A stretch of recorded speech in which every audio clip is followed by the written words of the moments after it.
Olá, irmãos e irmãs, a graça e a paz, sejam bem-vindos à Noite da Esperança. Iniciamos o mês de junho e nesse mês nós queremos trabalhar uma nova série. E esta série chama-se Esperança Dolorosa. Na verdade, nós vamos olhar para a vida de algumas pessoas, alguns servos e servas do passado e perceber como é que eles lidaram com a vida e colocar em prática a esperança em Deus, a confiança em Deus.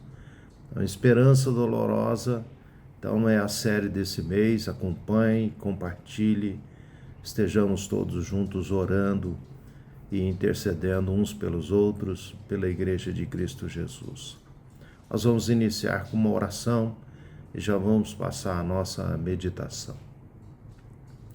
Pai, graças te rendemos pela bênção da tua presença, do teu amor, de Jesus Cristo, nosso Salvador. Rendemos graças a Deus pelas maravilhas que o Senhor tem feito, pelas bênçãos incontáveis que o Senhor derrama sobre nós. Obrigado por esta noite, esse momento de meditação, de reflexão, estarmos juntos, ó Deus, para esse momento especial de comunhão contigo, com a tua palavra, com os irmãos. Toca os nossos corações com a tua palavra, Deus, transforma o nosso ser. Nós carecemos, precisamos de ti e queremos viver uma vida honrada e assim glorificar o teu nome, ó Deus. Abençoe a todos aqueles que assistem essa Noite da Esperança, que participam da Noite da Esperança, que trazem, ó Deus, no coração um pedido, uma solicitação, uma preocupação. Olha para todos nós, ó Deus, com misericórdia e realiza a tua obra na nossa vida. Nós oramos em Cristo Jesus. Amém. Amém. Nós não vamos ler apenas um texto, mas vamos ler alguns textos. E a referência para a nossa noite é a vida de Davi, ou alguns episódios da vida de Davi, em que Davi enfrentou dificuldades muito graves, situações bastante difíceis, e como é que Davi se comportou diante dessa realidade, e assim olhando para a vida deste servo exemplar, que nós admiramos, que nós respeitamos, nós podemos aprender também a lidar com a nossa própria vida, com tantas lutas que enfrentamos, com tantas situações que nos deparamos, e também expressar esperança, confiança, fidelidade, firmeza no Senhor. O primeiro texto, então, retrata o período em que Davi, logo no início da sua história, Davi é perseguido por Saul, e depois nós vamos olhar também o período em que Davi é perseguido e o seu filho Absalão intenta derrubar, tomar o seu trono, tomar o seu reinado e também matar o próprio Davi, o seu pai. Vamos então pensar na esperança dolorosa ou na esperança em tempos difíceis. Na verdade, nós pensamos a esperança em termos de quando nós temos algum desejo, algum plano, algum sonho, almejamos alguma coisa, então a gente pede para Deus e fica aguardando, esperando que aquele plano, aquele sonho, aquele desejo se realize. É isso? Também. A esperança é isso. A gente se colocar diante de Deus e a gente abrir o coração e trazer lá as nossas preocupações em relação ao futuro, aquilo que necessitamos, aquilo que almejamos, aquilo que sonhamos. Deus é bondoso, é maravilhoso, Ele olha para nós, Ele não exclui a possibilidade de nós falarmos o que nós realmente desejamos, que nós queremos, aquilo que nós planejamos. Então, a esperança também contempla essa realidade, aquilo que queremos, necessitamos e almejamos. Isso também é esperança. Mas também esperança é exercitar a confiança,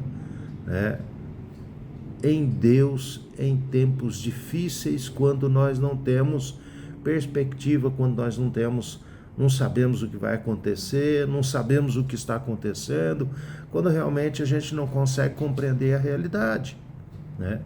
Porque enquanto nós planejamos, nós sonhamos, nós desejamos, a gente está meio consciente da realidade, a gente está ciente e a gente assim age diante de Deus.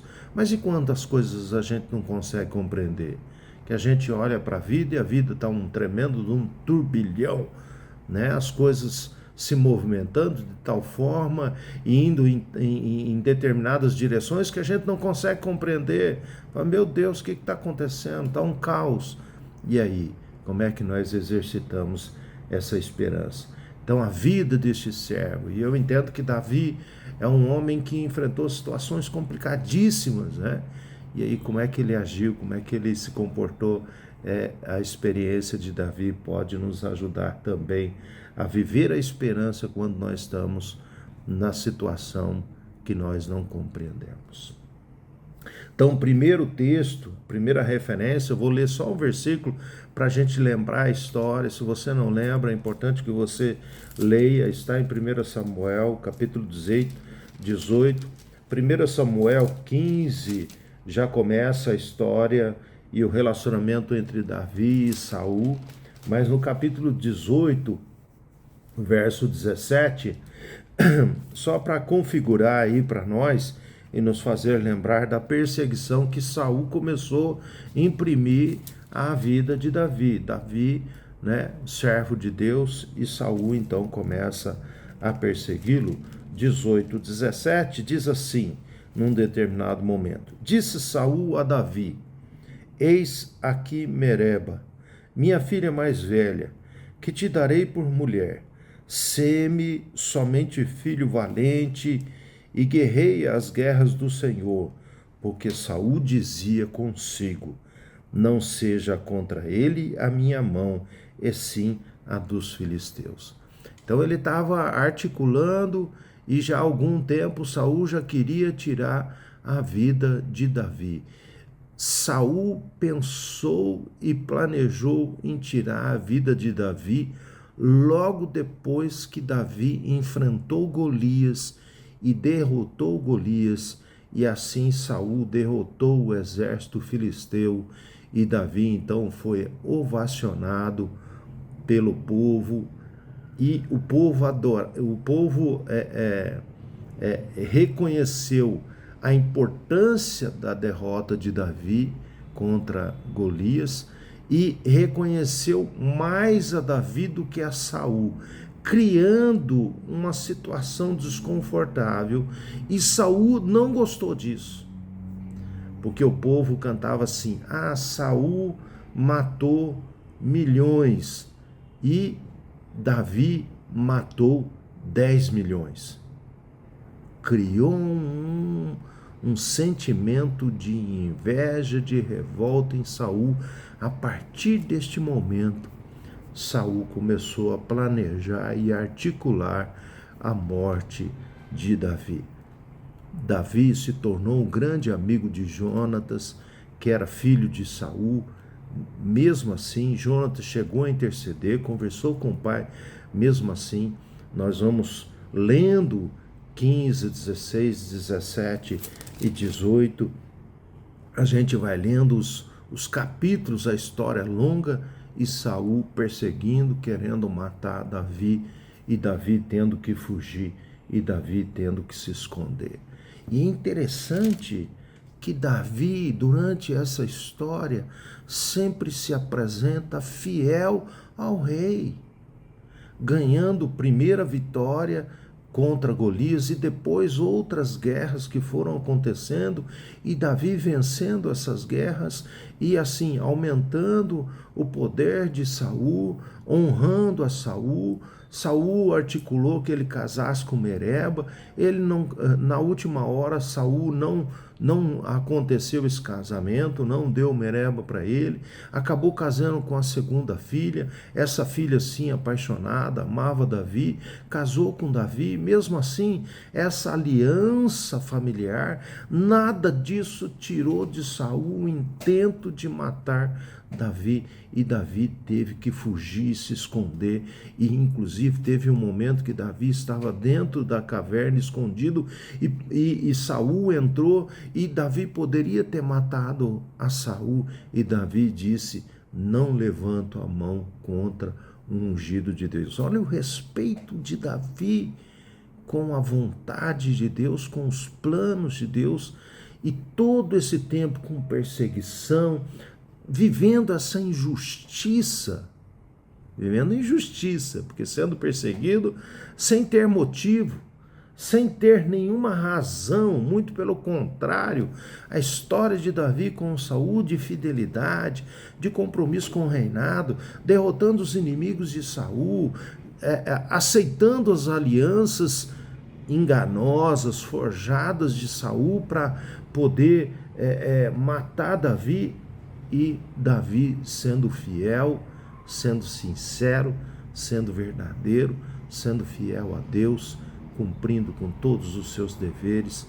Olha só como Davi se comporta diante dessa realidade de perseguição durante muito tempo. Isso é significativo. É importante a gente observar isso. Porque quando nós somos injustiçados e perseguidos, a gente é abalado e muitas vezes nós desistimos de viver os princípios de Deus, os mandamentos de Deus, de fazer aquilo que está certo, fazer aquilo que é correto, e às vezes a gente desiste de Deus e desiste desses princípios. Davi se manteve fiel, e isso significa que Davi confiava em Deus. Confiava nos mandamentos de Deus e confiava na direção de Deus, e Davi esperava em Deus que as coisas fossem acontecer conforme a vontade de Deus. Foi um período longo, foi um período difícil, foi um período árduo, tendo que fugir, tendo que se esconder, vivendo sob essa opressão injusta, terrível. E quando a gente sofre injustiça, isso é praticamente todo ser humano, nós nos sentimos revoltados. E é maravilhoso perceber que Davi se manteve equilibrado, sereno, sóbrio. E isso significa que Davi tinha comunhão com Deus e esperança em Deus, e isso lhe deu todas essas condições para viver esse momento terrível. Quando então nós somos perseguidos ou quando nós sofremos injustiça, será que nós exercemos a esperança, a confiança em Deus, a esperança de que Deus é Senhor da nossa vida, de que Deus vai nos conduzir, de que Deus vai nos livrar, de que Deus vai nos levar no caminho dele? Quando as coisas aparecem caóticas, quando as coisas parecem perdidas, quando as coisas parecem não dar certo e a gente sofre qualquer outro tipo de opressão, aqui uma perseguição de Saul a Davi, mas quantas situações nós vivemos que parece que estamos sendo perseguidos de fato e de verdade. Será que nós conseguimos exercer essa esperança no Senhor, essa confiança no Senhor? E essa esperança no Senhor, essa confiança no Senhor vai gerar em nós sobriedade, paz, tranquilidade, serenidade.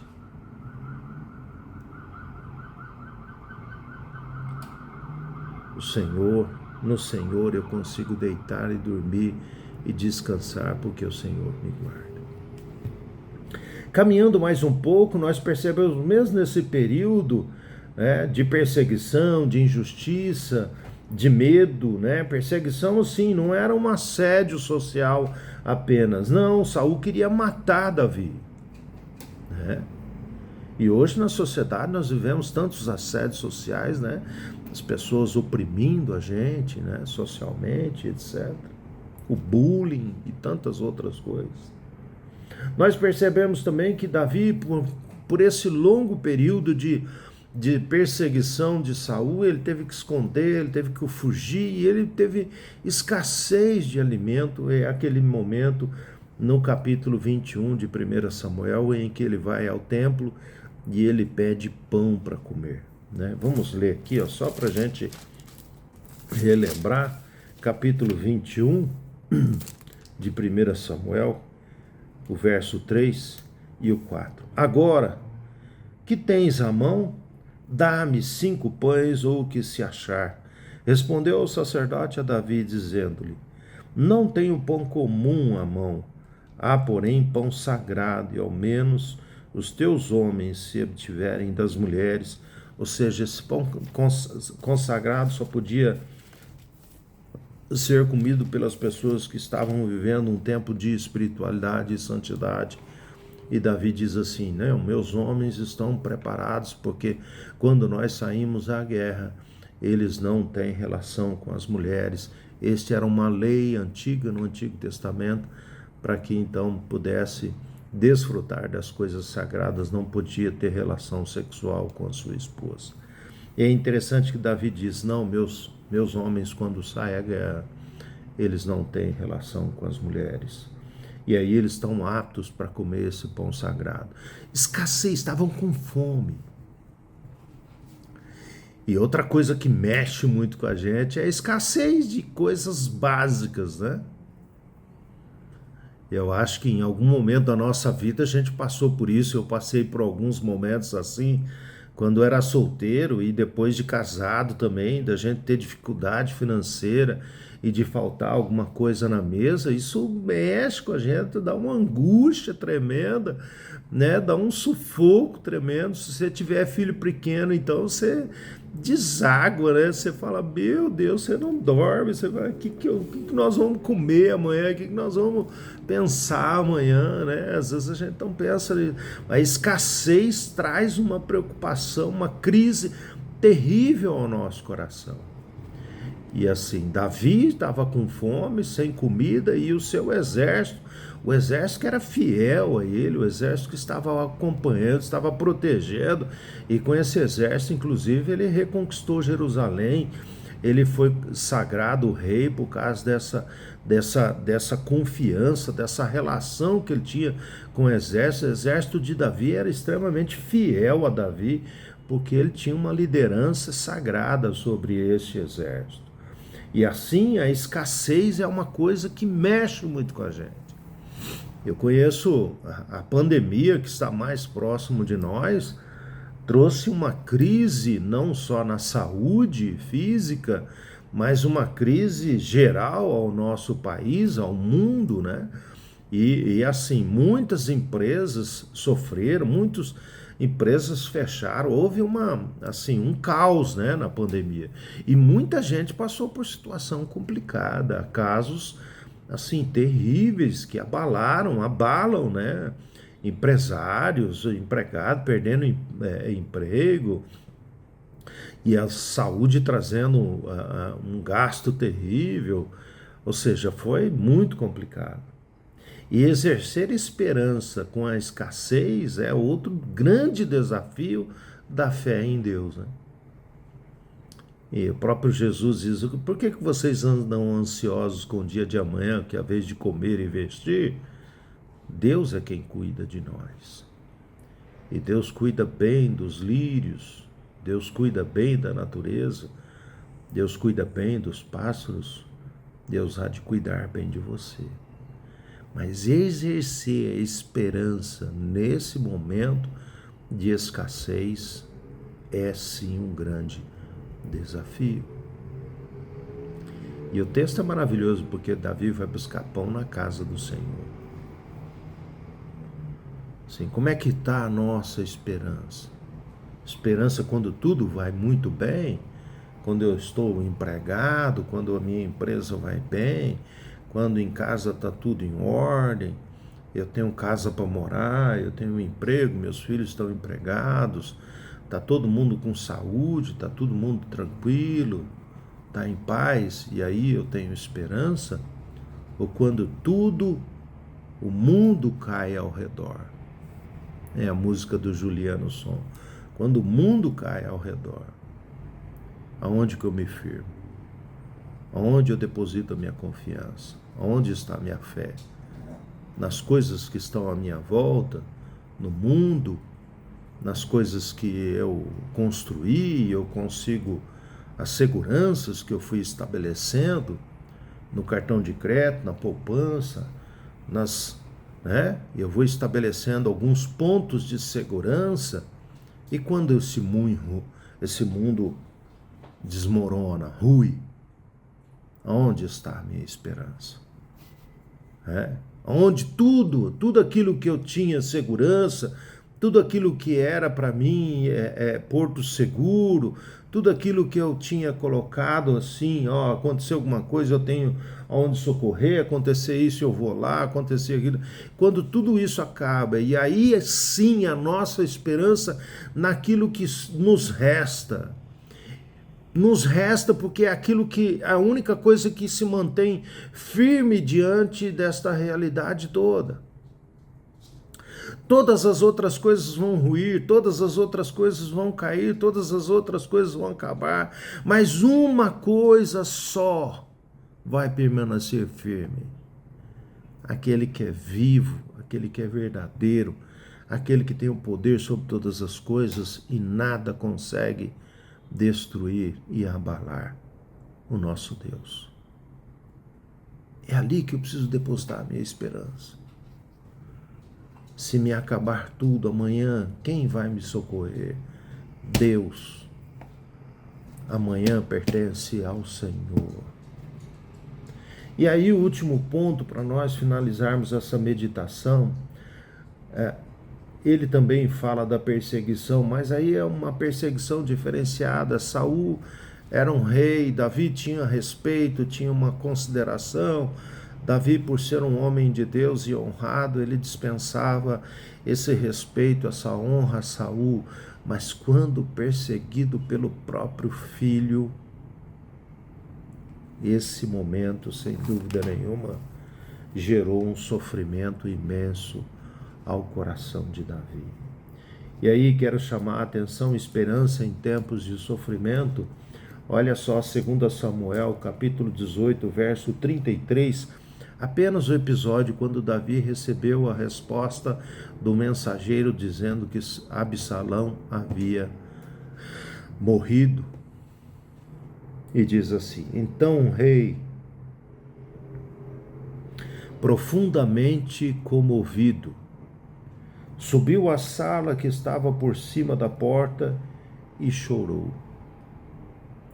E andando dizia: meu filho Absalão, meu filho Absalão, quem me dera que eu morrera por ti, Absalão, meu filho, meu filho.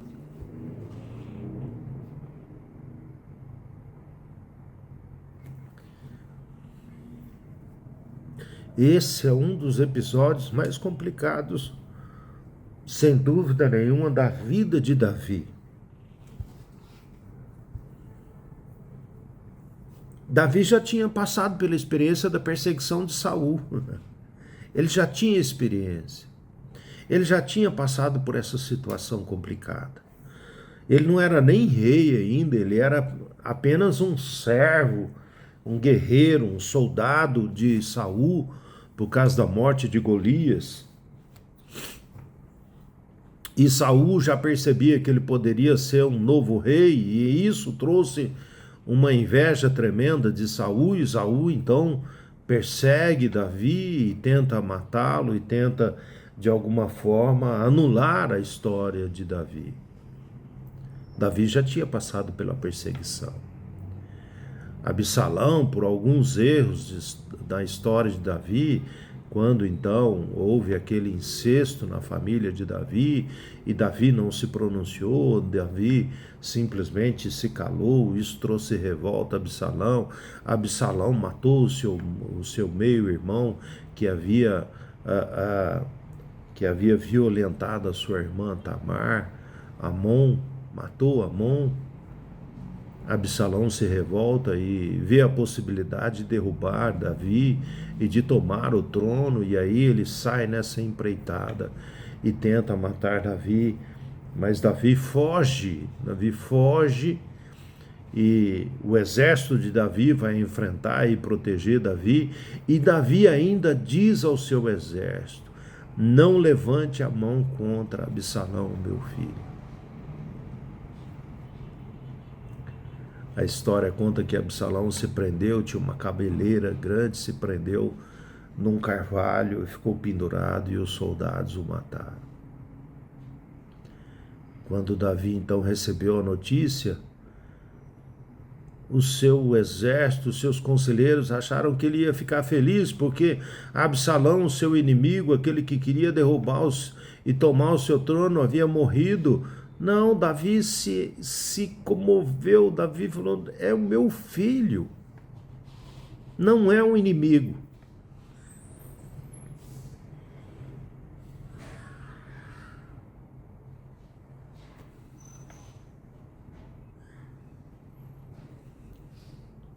Em meio ao sofrimento, em meio a uma dor inigualável, Davi precisa confiar em Deus. Davi precisa esperar em Deus. E que coisa difícil. Que situação complicada. Nós somos abalados constantemente, diariamente, pela morte.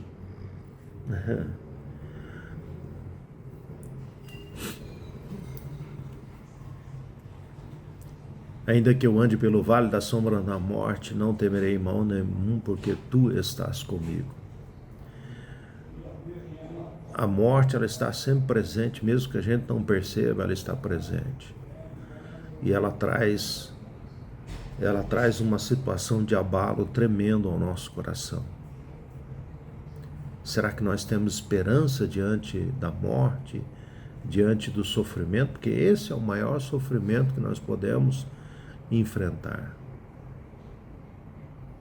A morte de um ente querido, a morte de um pai, da mãe, de um filho, de um amigo, de um parceiro, a própria morte. Eis aí o momento de nós exercermos a esperança. E eu gosto de lembrar aquilo que Paulo escreve aos Coríntios, quando ele está relatando, quando ele está ensinando, quando ele está escrevendo sobre a preocupação dos coríntios em relação à morte e ressurreição.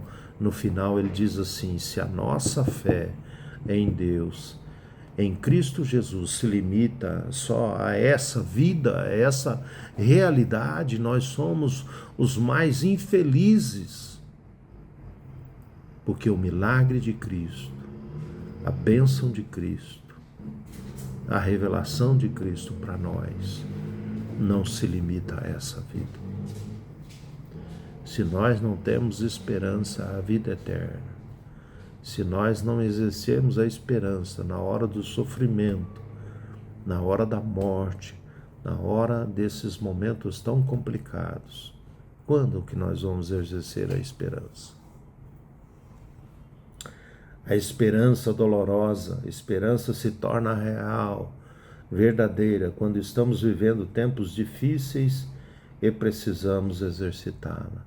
Confiar no Senhor, confiar no agir de Deus, confiar na presença de Deus, confiar que Deus está conosco, Ele é Senhor da nossa vida. Isso é a esperança. Que Deus abençoe. Um forte abraço. Nós vamos orar e encerrar a nossa noite. Pai querido, Pai amado, vivemos tempos difíceis, vivemos tempos complicados, mas também vivemos momentos de bonança, de alegria, de bênçãos que nos alcançam, bênçãos da sua graciosa mão. Mas é no tempo da esperança, é no tempo da dificuldade, é no tempo do caos que nós devemos exercer a esperança, a confiança em Ti, a confiança na Tua presença, a confiança de que o Senhor é Senhor da nossa história. Abençoe, ó Deus, a nossa vida, abençoe porque nós clamamos e confiamos em Ti. Abençoe, ó Deus, a todos aqueles que estão me acompanhando e participando da Noite da Esperança. Tu conheces a vida, o lar, as lutas, as dificuldades, Tu conheces a todos de maneira especial. Então me intervém, ó Deus, traga a Tua graça, o Teu amor, a Tua presença, restabelece, fortalece, que a esperança esteja no coração dos Teus filhos e filhas, ó Pai, porque nós clamamos apenas a Ti, confiamos em Ti e cremos em Ti, ó Pai. Abençoe o Teu povo que clama pelo Teu nome, povo que adora, que Te serve, que Te ama, ó Pai. Nós oramos em Cristo Jesus. Amém e amém. Deus abençoe. Um grande abraço.